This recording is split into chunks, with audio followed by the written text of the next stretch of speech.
तर आज आपण या व्हिडिओमध्ये सविस्तरपणे हे बघणार आहोत तर सीईटी सेलचे कोणते नियम काउन्सिलिंग प्रक्रियेमध्ये या वर्षीपासून लागू होणार नाही, ते चेंज झालेले आहे.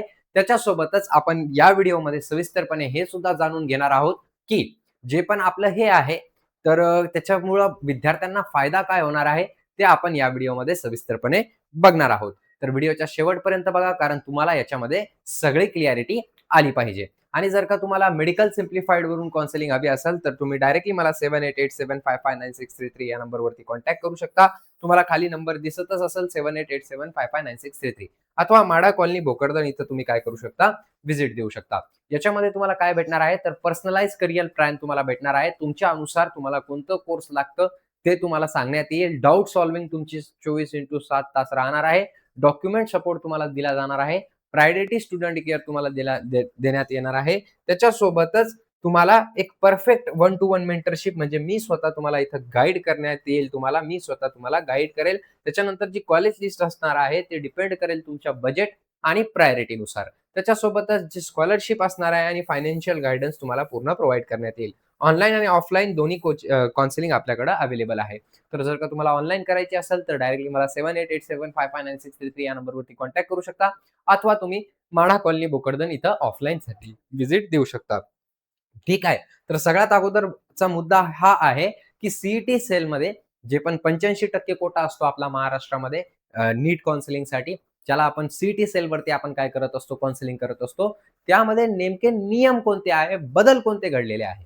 तर सगळ्यात अगोदर तर तुम्हाला माहीतच आहे की स्पॉट राउंड जे आहे ते तुम्हाला भेटणार नाही. जे पण स्पॉट राउंड आता या वर्षीपासून बंद झालेला आहे. हे तर तुम्हाला अगोदरपासून माहीत आहे. आणि मी त्याच्यावरती एकदम सखोल व्हिडिओ सुद्धा बनवलेला आहे. YouTube वरती किंवा WhatsApp वरती तुम्ही जॉइन होऊन जा.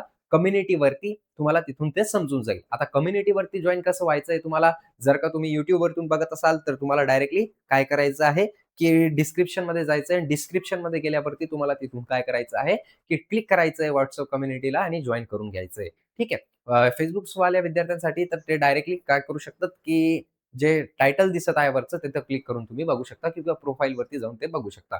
ठीक आहे. आता याच्यानंतरची सर्व प्रक्रिया जी आहे ती ऑनलाईन होणार आहे. ठीक आहे. हे तर माहीतच आहे. स्पॉट राउंड कॅन्सल झाला याचा अर्थ काय होणार आहे, सर्व प्रक्रिया ऑनलाईन होणार आहे. स्पॉट राउंड याचा अर्थ काय असतो तर हे समजून घेणं अत्यंत गरजेचं. स्पॉट राउंड म्हणजे की कॉलेजच्या पातळीवर होणारे राउंड, कॉलेज लेवल राउंड. यालाच आपण दुसरं नाव असं सुद्धा देऊ शकतो की स्पॉट राउंडलाच कॉलेज राउंड सुद्धा म्हणतो आपण. Institutional level round. ठीक आहे.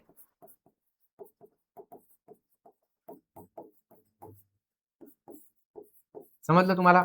ओके. तर हे आता या वर्षीपासून होणार नाही. आता स्पॉट राउंड काय असतं हे तर तुम्हाला समजलं की स्पॉट राउंड हे कॉलेजच्या पातळीवर होत असतं, इन्स्टिट्यूशन लेवल वरती होत असतं. तर या कारणामुळं काय करत होते कॉलेज काय करत होते तर मनमानी करत होते. सीट ब्लॉक करून ठेवत होते. ठीक आहे. तर ह्या गोष्टीचं निवारण करणं अगदी गरजेचं. त्याच्यानंतर स्ट्रे वॅकन्सी राउंड. आता हा नियम आपण डिस्कस करणार आहोत या व्हिडिओमध्ये. तर स्ट्रे वॅकन्सी राउंड आता पेनल्टी लागणार आहे. मागच्या वेळेस काय होत होतं माहिती आहे का तुम्हाला, की विद्यार्थी काय करत होते, तर आता आपण बघून घेऊया इथं. विद्यार्थी काय करत होते, की राउंड 1, राउंड 2, R2 लिहत आहे. Round 3 stray. ठीक आहे. राउंड 4, मागच्या वर्षी राउंड 4 पण झाला होता. तर यामध्ये विद्यार्थी काय करत होते, की सीट जे आहे ते ब्लॉक करून ठेवत होते. सीट ब्लॉक म्हणजे ते रिटेन्शन नव्हते भरत. ठीक आहे. समजा एखादा कॅन्डिडेट आहे, त्याला BAMS लागलेला आहे, तर तो काय करणार, राउंड 1 मध्ये BAMS लागत आहे त्याला, तर तो BAMS पण त्याला MBBS चं काय आहे, त्याला MBBS करायचं आहे. तर तो काय करत जाय की MBBS मध्ये पण काउन्सिलिंग करत जाय आणि इकडची जी सीट आहे ते ब्लॉक करून ठेवत जाय. म्हणजे इकडची जी सीट आहे ती ब्लॉक करून ठेवली. ब्लॉक करण्याचा अर्थ काय आहे, की राउंड 1 मध्ये त्याला BAMS कॉलेज लागलंय, तर एक सीट त्यानं काय केली, ब्लॉक करून टाकली. म्हणजे सीट घेतली पण रिटेन्शन भरला नाही किंवा कॅन्सल सुद्धा केला नाही.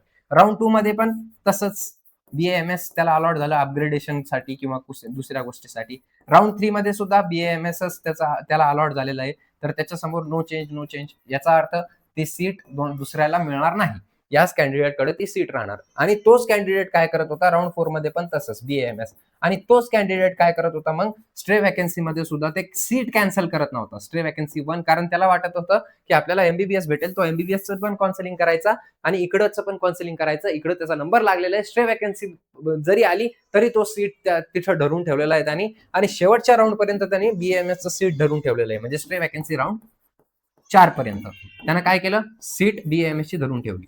तर आता जर का त्याने त्या विद्यार्थ्याने स्ट्रे वॅकन्सी राऊंडला सीट घेतला नाही तर स्ट्रे वॅकन्सी 4, आता स्ट्रे वॅकन्सी 4 मध्ये झाले समजा, काउन्सिलिंग संपली समजा, इकडे आपण असं मानून घेऊ, तर स्ट्रे वॅकन्सी 4 मध्ये सुद्धा त्या विद्यार्थ्याने BAMSचा सीट सोडलेला नाही. त्याला फक्त MBBS पाहिजे होतं, पण त्यांनी सीट अडवून ठेवलं होतं BAMS मध्ये की आपण नंतर निर्णय करू की काय करायचंय काय नाही. तर त्या विद्यार्थ्याला काय होणार आहे आता, की त्याला आता सरळ सरळ 2 वर्षाचा बॅन बसणार आहे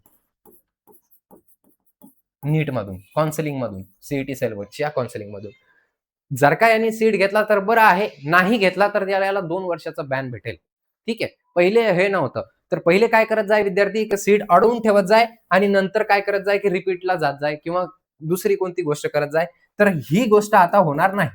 समजलं तुम्हाला? एकदम चांगल्या प्रकारे. म्हणजे एक विद्यार्थी जर का त्याला स्ट्रे वॅकन्सी मध्ये जो कॉलेज लागला तो त्याला घ्यावाच लागेल. जर का तो घेत नसेल तर त्याला पेनल्टी लागेल 2 वर्षाची. 2 वर्ष तो काय होईल, काउन्सिलिंग प्रक्रियेमधून बाहेर होईल. तर याचा अर्थ तुम्हाला सरळ सरळ सांगू इच्छितो मी, काय आहे, काय आहे, तर कोणते बदल झाले नाहीत. आता इथे हे पण बघून घेऊया कोणते बदल झालेले नाहीत. तर मॅनेजमेंट कोटा बंद झाला अशी अफवा आहे, बळी पडू नका. मी बघितलं सगळं. मॅनेजमेंट कोटा बंद झालेला नाही. परत एकदा, मॅनेजमेंट कोटा बंद झालेला नाही. चालेल. राऊंड 3 होणार फक्त. अशी पण खूप जास्त चर्चा चालत आहे की राऊंड 3 होणार आहे. तर हे पण झालेलं नाही. राऊंड 3 च्या पुढे पण काय होईल, राउंड्स होतील. तर माझ्या अंदाजे 4 राऊंड तर होणारच आपले, R1, R2, R3, R4. त्याच्यासोबतच स्ट्रे सुद्धा होईल. स्ट्रे 1, स्ट्रे 2 आणि स्ट्रे 3. ओके. हे राऊंड सुद्धा होऊ शकतात. होणारच. ठीक आहे, माझ्या हिशोबाने. चालेल. एवढे तर राऊंड तर फिक्स आहे. 4 आणि 3 7 राऊंड तर फिक्स आहे. प्रोसेस जी आहे ती सगळी ऑनलाईन चालणार, सगळी ट्रान्सपरन्सी असणार, सगळी पारदर्शकता तुम्हाला दिसायला मिळणार, सगळे राऊंड ऑनलाईनच होणार. ठीक आहे. याच्यामध्ये काही बदल झालेला नाही. मॅनेजमेंट कोटा बंद झालेला नाही. ठीक आहे. चालेल. याच्यानंतर विद्यार्थ्यांसाठी फायदा.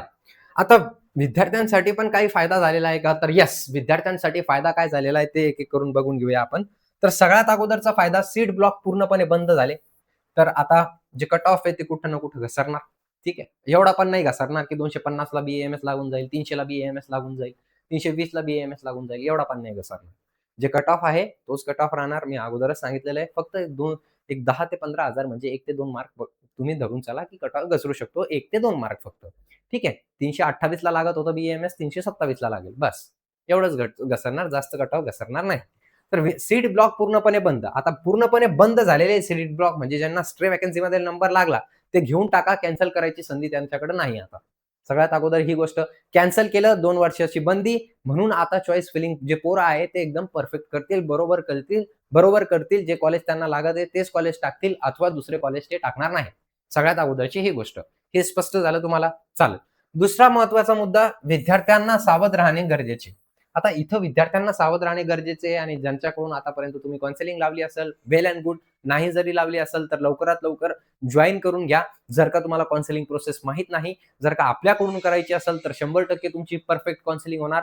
5,000 रुपयामध्ये एकदम परफेक्टच होणार. 7887559633 या नंबरवरती तुम्ही डायरेक्टली मला संपर्क साधू शकता. आता 2 वर्ष बंदी, हे तुम्हाला मुद्दा लक्षात घेणं अत्यंत गरजेचं. 2 वर्ष बंदी याचा अर्थ काय आहे? सरळ सरळ याचा अर्थ असा आहे, जर का तुम्ही स्ट्रे वॅकन्सी राऊंड मध्ये तुमचा नंबर लागला, स्ट्रे 1 मध्ये नंबर लागला आणि तुम्ही BAMS ला लागला आणि तुम्हाला MBBSच करायचं होतं.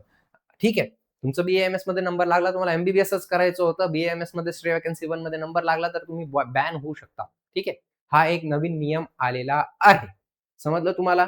तर याचा अर्थ आता सीट ब्लॉक करणे तुम्हाला चालणार नाही. ठीक आहे. चालेल. ओके.